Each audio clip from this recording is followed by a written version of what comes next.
News just coming in. It's a big India Today exclusive. The ex-Madhya Pradesh Chief Minister Shivraj Singh Chauhan has spoken exclusively to India Today, where he has defended Sadhvi Pragya. Listen in. आपने ticket दे दी साध्वी प्रज्ञा सिंह ठाकुर को। अब वो हर रोज कोई बयान देती हैं, कहती हैं कि मैं राम मंदिर पे मैं कहती हैं कि मैं बाबरी मस्जिद के ढांचे पे चढ़ गई, मैंने गिरा दिया। अब इससे नुकसान हो रहा है क्या बीजेपी को? देखिए, एक भारत की ऐसी बेटी जो सन्यासी है, अपने पूरे जीवन को एक मकसद के लिए जिन्होंने समर्पित किया है, उनको बिना किसी अपराध के कानून का दुरुपयोग करके आप जेलों में रखते हैं। अत्याचार और अन्याय उनके ऊपर होता है। आप भगवा आतंक या हिंदू आतंक जैसे शब्द गढ़ लेते हैं हमारे जो।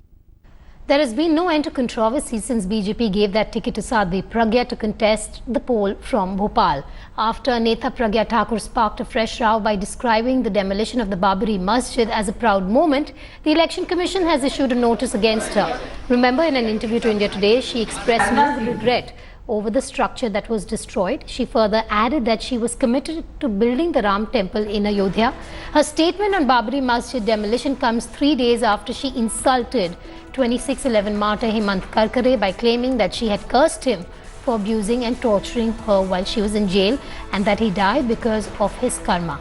She was issued a show cause notice from the poll panel for this statement as well.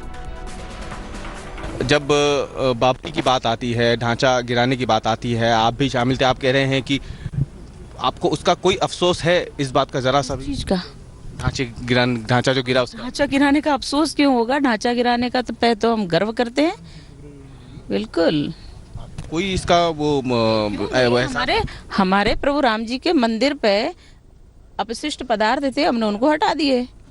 हम गर्व करते हैं इस बात पे, हमारे देश का स्वाभिमान जागा है। हम प्रभु राम जी का भव्य मंदिर भी बनाएंगे। कब बनेगा मंदिर? क्या आप भी वहां जाएंगे अगर बनता है तो? ये बड़ा एक सवाल है, क्योंकि 5 साल पहले मोदी जी ने कहा था। समय देखो, 70 वर्षों में उन्होंने क्या हालत की है देश की, और हमारे देव स्थान भी सुरक्षित नहीं हो पाए हैं।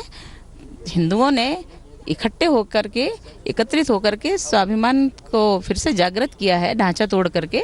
अब और भव्य मंदिर बना करके हम आराधना करेंगे, उनकी आनंद पाएंगे। Coming in, listen in.